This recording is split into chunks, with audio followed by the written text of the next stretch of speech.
Sois le bienvenu dans ce lieu.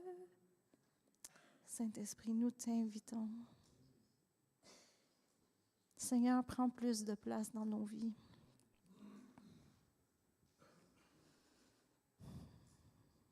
Amen.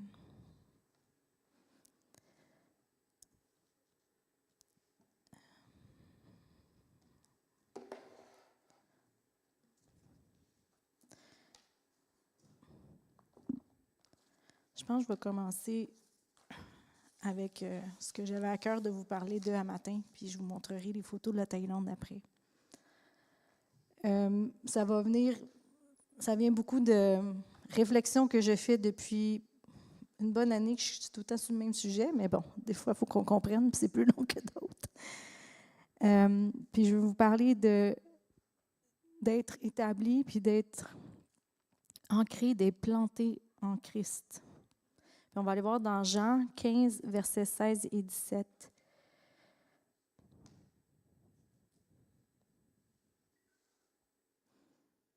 Qui nous dit, et c'est Jésus qui parle, « Ce n'est pas vous qui m'avez choisi, c'est moi qui vous ai choisi et institué pour que vous alliez, que vous portiez du fruit et que votre fruit demeure, afin que le Père vous donne tout ce que vous lui demanderez en mon nom. Ce que je vous commande, c'est que vous vous aimiez les uns et les autres. » C'est drôle parce que tous les chants matin, il allait vraiment avec ce que j'avais à cœur de parler. Puis là, Donald, il a comme commencé. Il aurait pu continuer, au fond, ce que je voulais vous parler d'aujourd'hui. Donc, ce n'est pas nous qui avons choisi Christ d'après ce que ça dit, c'est que c'est lui qui nous a choisis et nous a institués pour qu'on puisse aller et porter du fruit et qu'on fasse un fruit qui va demeurer. Pourquoi? Pour que tout ce qu'on va demander dans le nom du Père, de Dieu, il va nous le donner.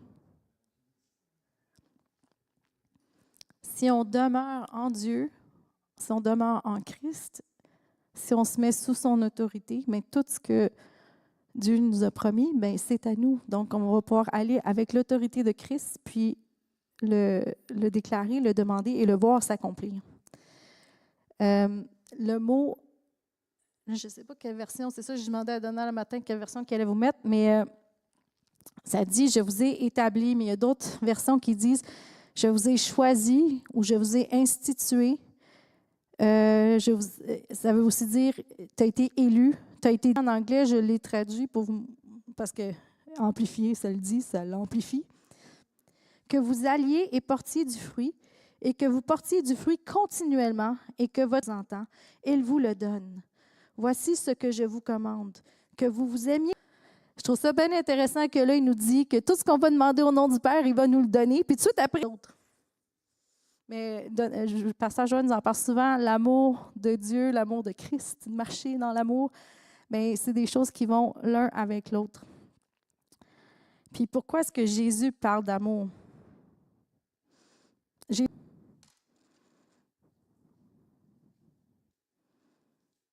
Qui nous dit? Jésus leur répondit donc, « Amen, amen, je vous le dis. » Faire de lui-même. Il ne fait que ce qu'il voit faire au Père, et tout ce que le Père fait, le Fils le fait pareillement. On va continuer jusqu'à 23. Car le Père aime le Fils et lui montre tout ce qu'il fait, et il lui montrera des œuvres plus grandes que celles-ci, afin que vous soyez dans l'étonnement. Car comme le Père ressuscite les morts et donne la vie, ainsi le Fils donne la vie à qui il veut. Le Père ne juge personne, mais il a remis tout jugement au Fils, afin que tous honorent le Fils comme ils honorent le Père. Celui qui n'honore pas le Fils n'honore pas le Père qui l'a envoyé. Donc, Jésus faisait seulement ce qu'il voyait son Père faire, ce que son Père lui disait.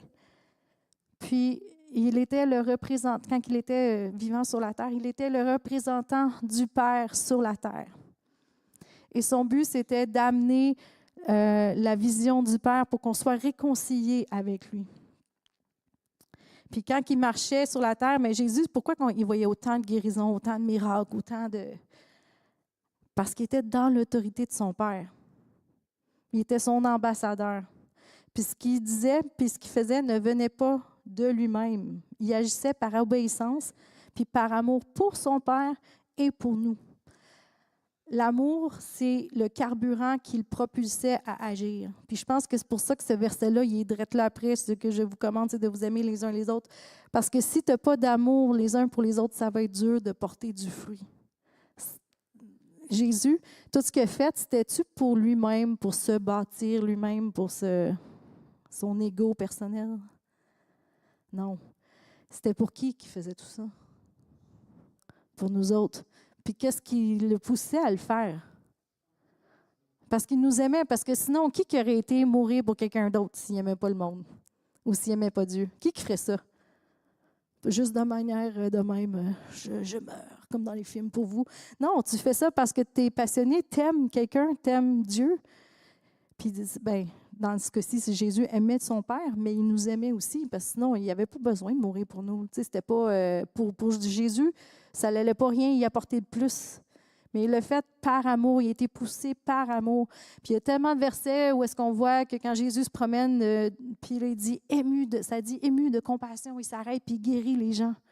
Il n'était pas obligé de les guérir, mais il faisait par amour. Puis nous, c'est la même chose. On doit aimer les uns et les autres. Puis ce qui doit être notre moteur, c'est l'amour. Puis quand que tu ne penses pas de manière altruiste, dans le sens que moi, ça va bien paraître si je fais ça, tout ça, là, tu es vraiment dans l'amour. Tu sais, dans l'autre version, ça disait sans égoïsme. Tu recherches le meilleur pour l'un et l'autre. Puis ça veut dire qu'il faut qu'on mette notre chair de côté parce que notre chair, elle est égoïste. Elle cherche toujours le plaisir. Mais ça veut dire qu'il faut qu'on tasse tout ça de côté puis qu'on laisse notre esprit grandir, qu'on laisse le Saint-Esprit nous diriger puis grandir. Puis on va arriver à agir vraiment d'un amour comme Dieu l'a préparé, comme Dieu l'a. C'était à propos de Jésus, dans la tête de Jésus, c'était pas à propos de Jésus. Jésus n'a jamais cherché à terre, il l'avait déjà. Puis quand on voit, quand il est allé dans le désert puis qu'il a été tenté, qu'est-ce que le diable a essayé? Tenté par sa chair, la nourriture, essayé par son ego. Puis l'autre manière qu'il a essayé de le tenter, coudonc, je viens de vous le dire, la chair puis la mort. Parce qu'il a dit, pitche-toi en bas.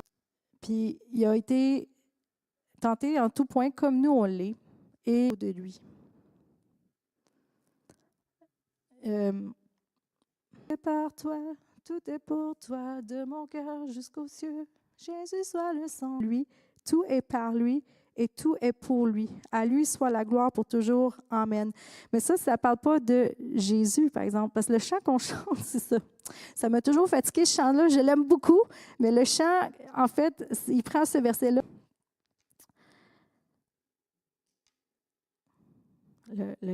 Puis il parle, au verset 33, « Aux profondeurs de la richesse, de la sagesse, de la connaissance de Dieu. Il a donné le premier pour devoir être payé de retour. Tout est de lui, par lui et pour lui. À lui était le fil conducteur entre Dieu, le Père, et nous, les humains. Puis c'est par lui qu'on est sauvés, mais il fait ça pour son Père. Puis, on va aller voir dans Jean 17, verset 1, puis on va peut-être le lire au complet, ce chapitre-là, mais c'est lorsque Jésus prie avant d'aller mourir sur la croix. Je vais le lire encore parce que je n'ai pas la bonne version. Après avoir ainsi parlé, Jésus leva les yeux au ciel et dit, « Père, l'heure est venue. Glorifie ton Fils afin que ton Fils te glorifie, selon que tu lui as donné pouvoir sur toute chair, afin qu'il accorde la vie éternelle à tous ceux que tu lui as donnés. Or, la vie éternelle, c'est qu'ils te connaissent, toi, le seul vrai Dieu, et celui que tu as envoyé, Jésus-Christ. Je t'ai glorifié sur la terre, j'ai achevé l'œuvre que tu m'as donnée à faire. Et maintenant, toi, Père, glorifie-moi auprès de toi-même, de la gloire que j'avais auprès de toi avant que le monde fût. J'ai fait connaître ton nom aux hommes que tu m'as donnés du milieu du monde. Ils étaient à toi et tu me les as donnés et ils ont gardé ta parole. Maintenant, ils ont connu que tout ce que tu m'as donné vient de toi, car je leur ai donné les paroles que tu m'as données, et ils les ont reçues, et ils ont vraiment connu que je suis sorti de toi, et ils ont cru que tu m'as envoyé. C'est pour eux que je prie. Je ne prie pas pour le monde, mais pour ceux que tu m'as donnés, parce qu'ils sont à toi.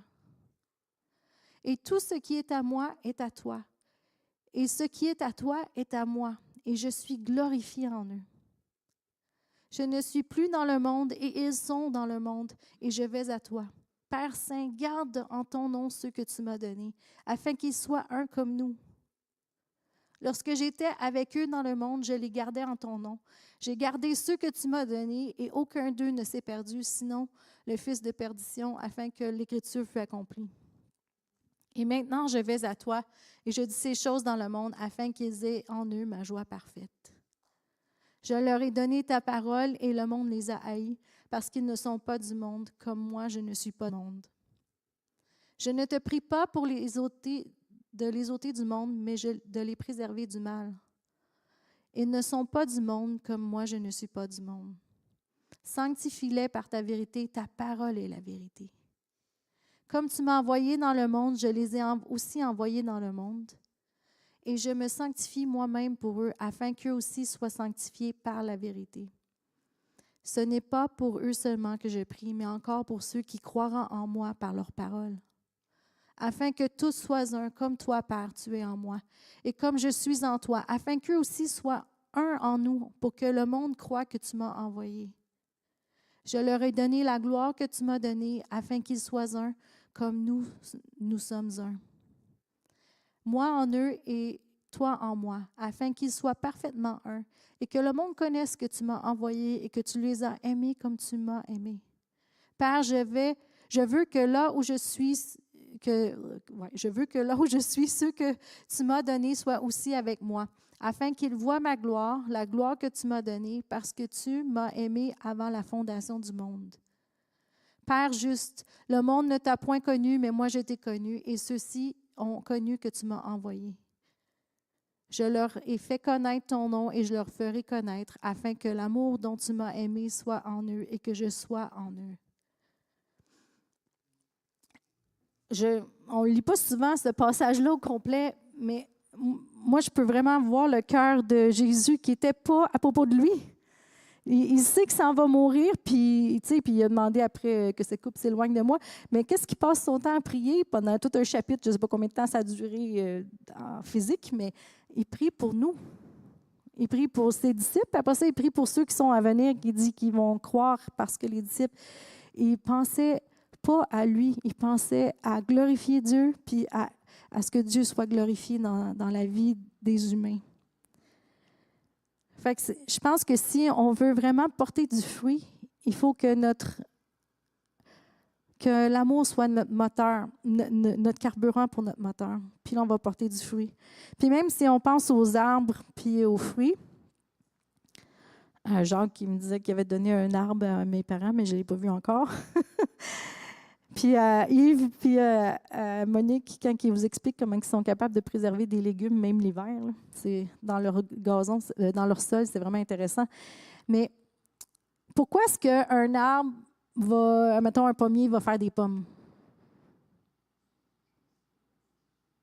Avez-vous déjà pensé à ça? Ou pourquoi est-ce que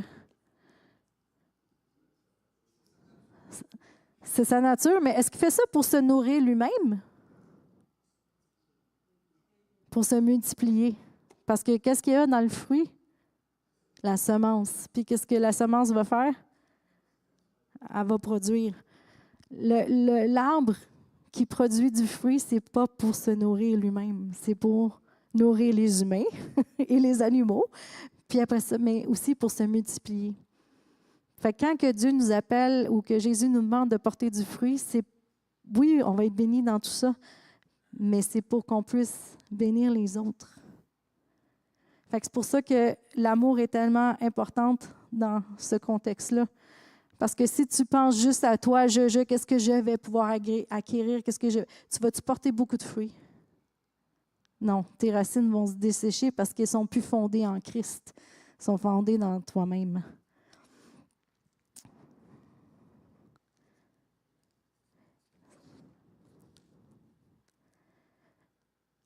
C'est pour ça que c'est important de marcher dans l'amour, puis de pardonner.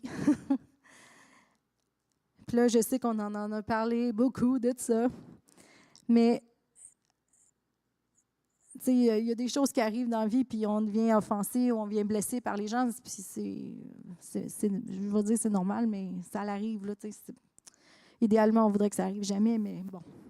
On est tous humains, puis je suis sûre que j'ai offensé plusieurs d'entre vous par erreur, et je m'en excuse, mais dans le sens qu'on est encore humain, on n'est pas rendu au ciel encore, on n'est pas parfait encore.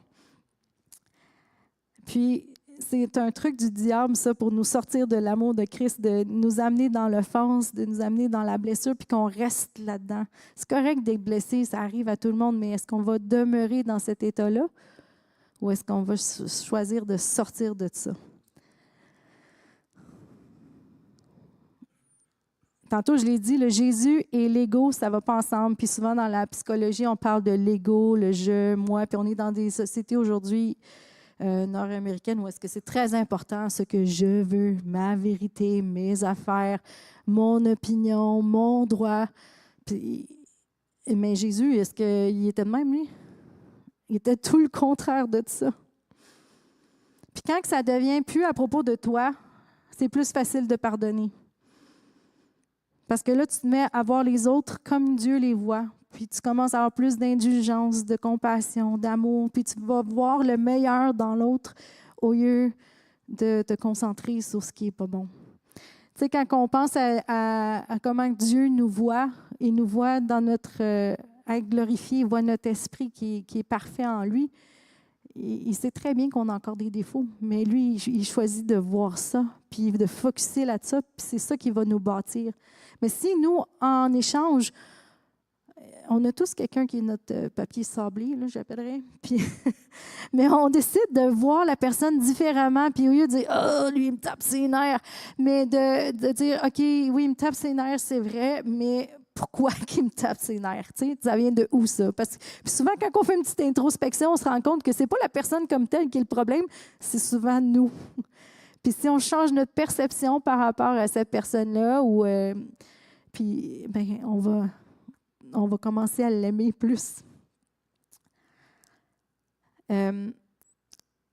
Nancy Dufresne, elle a dit récemment dans une des trucs que j'écoutais, elle a dit au lieu de ressasser ce qu'on t'a fait quand tu as été blessé ou quand tu as eu de la peine, pourquoi tu ne parles pas à la place de ce que Dieu a fait pour toi?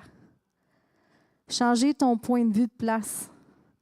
Au lieu de dire « Hey, lui, là, il m'a vraiment fait de la peine. Lui, là, OK, oui, il t'a fait de la peine, mais tu vas-tu rester là? » Ou tu vas voir, OK, mais Jésus, lui, attends, qu'est-ce qu'il a fait pour moi? Il m'a guéri, il m'a libéré, il m'a protégé, il m'a changé. Puis quand tu mets ton point de vue là-dessus, puis tu focuses là-dessus, mais la blessure, elle va guérir par elle. Tu sais, Dieu va la guérir. Demander pardon, là, c'est pas pour l'autre qu'on fait ça. C'est vraiment pour nous. Puis quand on demande pardon, que tu le fasses à la personne parce qu'elle est là en face de toi ou tu le fasses juste dans ton cœur par toi-même, c'est toi qui es en train de te libérer de cette offense-là. Fait que le pardon, souvent on est comme, il faut pardonner, c'est important, mais savez-vous pour qui la première personne, c'est le plus important le pardon? Soi-même, pour être libre. On va aller dans Éphésiens 5, 1 et 2.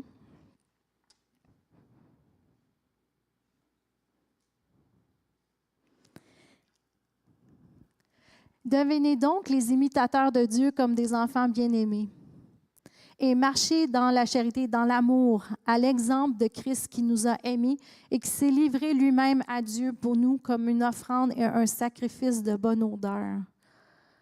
Fait que Paul nous dit qu'on doit marcher dans l'amour comme Christ l'a fait, qui nous a aimés puis qui s'est donné lui-même à Dieu. Puis qu'est-ce que ça a été pour Dieu? Ça a été une offrande puis un sacrifice de bonne odeur. Fait que quand tu marches dans l'amour, tu es en train de donner une offrande à Dieu, puis un sacrifice qui sent bon. Puis aussi, ben, tu honores Dieu quand tu fais ça, mais en même temps, tu vas être en train d'élever ton voisin. Puis ça me fait penser aussi dans Matthieu 7, 3, 5 qui dit « Pourquoi regardes-tu la paille qui est dans l'œil de ton frère et ne remarques-tu pas la poutre qui est dans ton œil? » C'est facile de voir le défaut de l'autre, mais on en a nous autres aussi des fois des pires. Puis ce que j'ai remarqué, c'est que dans les gens, mettons, qui m'ont tapé ses nerfs le plus, souvent, là, ce qui me tapait ses nerfs chez eux, c'est le problème que moi-même j'avais, puis que je n'avais pas dealé avec. Puis c'était comme, OK, ouais, mais moi aussi j'agis de même. C'est peut-être pour ça que ça me fatigue autant, mais si je change ça, ça va régler le problème. Fait que si tu veux être établi, puis rester établi comme que Dieu t'a établi, puis pour porter du fruit, tu dois être dans l'amour. Ça veut dire que tu dois pardonner, tu dois élever les autres, tu dois travailler avec les autres, puis désirer le meilleur en eux. Puis tout ça, ça nous amène à demeurer en Christ. On va voir dans Jean 15, verset 5.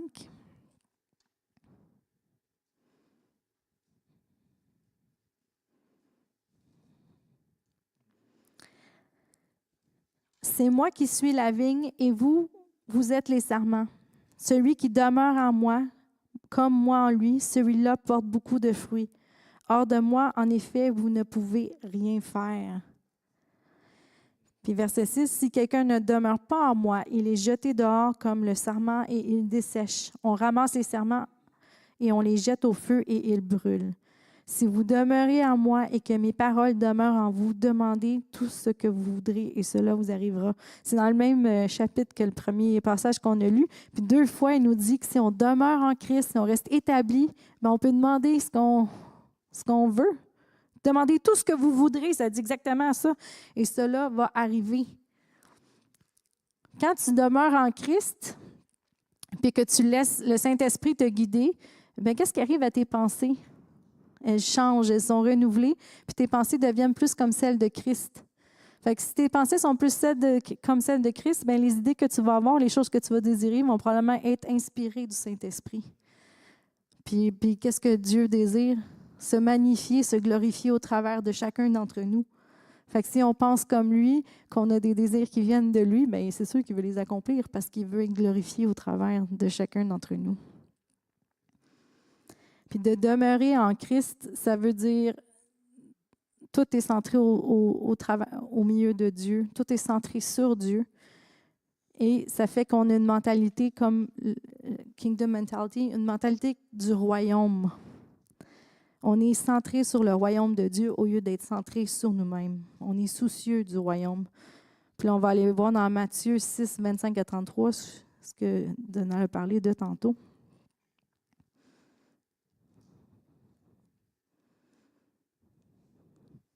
Ah, tu es plus vite que moi. C'est pourquoi je vous dis, ne vous inquiétez pas de votre vie, de ce que vous mangerez, ni pour votre corps, de quoi vous serez vêtus. La vie n'est-elle pas plus que la nourriture et le corps plus que le vêtement? Regardez les oiseaux du ciel, ils ne sèment ni ne moissonnent et ils n'amassent rien dans les greniers et votre Père céleste les nourrit. Ne valez-vous pas beaucoup plus qu'eux? Qui de vous, par ses inquiétudes, peut ajouter une coudée à la durée de sa vie? Et pourquoi vous inquiétez? En toute sa gloire n'a pas été vêtu comme l'un d'eux. Si Dieu revêt ainsi l'herbe des champs, ne vous inquiétez donc point. Et ne dites pas que mangerons-nous, que boirons-nous besoin. Cherchez premièrement le royaume et la justice de Dieu. Et tout point de vue, notre mentalité, tout notre objectif fixé sur Dieu, mais toutes les choses qu'on a besoin, ça le dit, il va s'en occuper, puis ils vont nous être donnés par-dessus. Ça veut-tu dire qu'il ne faut plus aimer le linge? Non! Moi, j'aime les jeunes, puis elle était vraiment une bonne couturière. Là. Des fois, je voyais des trucs dans un magazine, comme que je le voulais. Fait que ça ne veut pas dire qu'il ne faut pas aimer le linge, mais ça veut dire que le linge ne doit pas être le meilleur pour nous. Matthieu 28, 18 à 20, ça dit « Tout pouvoir m'a été donné dans le ciel et sur la terre. Allez! » Oh mon nom! Je suis très fatiguée, excusez-moi. Du Père, du Fils et du... Éphésiens 1, 16 à 23. Lui, on va lire aussi. 3. Je ne cesse, ça c'est Paul qui parle, je ne cesse de rendre grâce pour vous, faisant manque de sagesse, de révélation dans sa connaissance. Et qu'il illumine les yeux de votre cerveau saint. et quelle est envers nous qui croyons l'infinie grandeur de sa puissance, ressuscitant des morts et en le faisant asseoir à sa droite dans les lieux célestes, au-dessus dans le siècle présent, mais encore dans le siècle à venir. Et il a tout mis sous ses pieds et